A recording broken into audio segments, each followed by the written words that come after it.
Yo.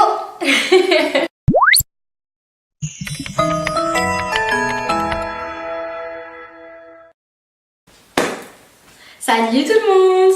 J'espère que vous allez bien, je suis super contente de vous retrouver dans la vidéo d'aujourd'hui parce que j'ai une grande nouvelle.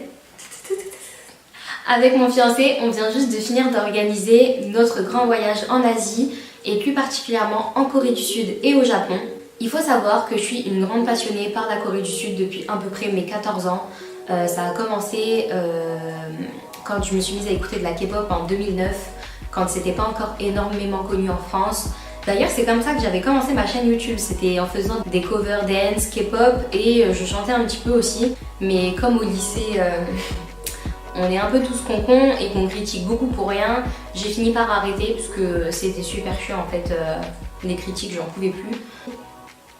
J'essayais peut-être de vous mettre un petit extrait, mais je ne suis pas sûre. Et avec mes copines, on adorait ça, on était voire même accro, on écoutait énormément de groupes. Et du coup, je regardais aussi beaucoup de dramas. Puis après ça, j'ai commencé à goûter un peu la bouffe et là, c'était coup de cœur, donc j'ai commencé à apprendre la langue.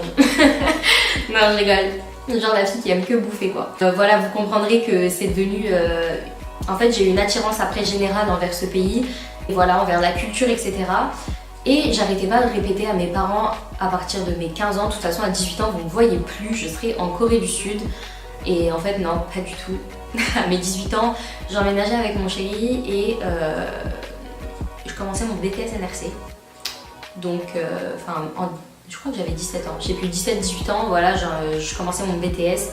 Et j'emménageais avec mon chéri. Et comme je suis archi dépensière, ça arrêtait pas de décaler le voyage. Mais bon, ça y est, maintenant c'est fait. Donc en ce qui concerne le voyage, on part du 2 septembre au 17 octobre. Donc ça fait une durée de 1 mois et demi à peu près. Et sachant qu'on sera à Séoul du 1er septembre au 30 septembre et que le reste on sera au Japon et sur la fin on revient un peu à Séoul. Et en ce qui concerne les logements, on a réservé un Airbnb, donc pour la Corée du Sud il nous a coûté 950 € le mois, donc ce qui va clairement quand on sait que Séoul est l'une des villes les plus chères au monde en termes de logement.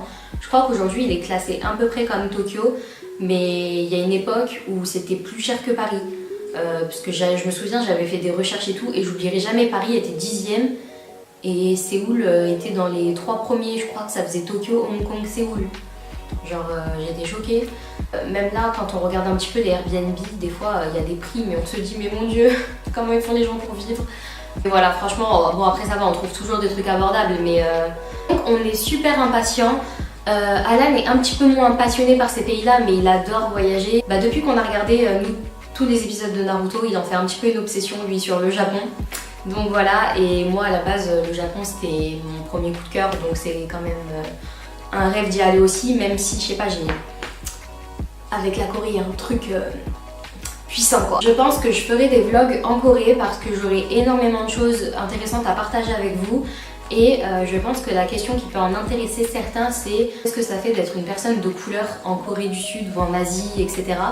Donc je pourrais vous donner mon point de vue là-dessus, même si honnêtement ça me stresse pas du tout. J'avais déjà regardé quelques reviews là-dessus et honnêtement il n'y a pas trop de retours négatifs. Et je connais quelques Coréennes avec qui ça se passe super bien, donc voilà, je vois pas pourquoi j'aurais de problème.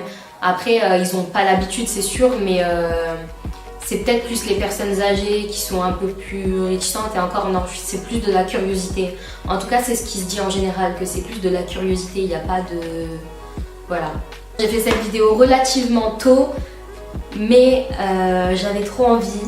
Il peut se passer plein de choses jusqu'à septembre, donc j'espère que ça ne me portera pas malheur. Mais bon, on a tout calé, etc. Donc je vois pas ce qu'il pourrait y avoir comme problème.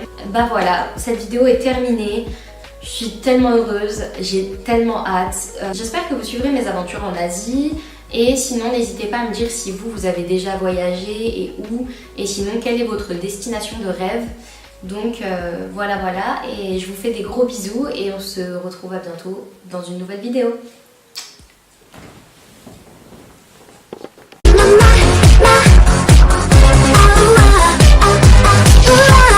여자 마음을 몰라 넌 몰라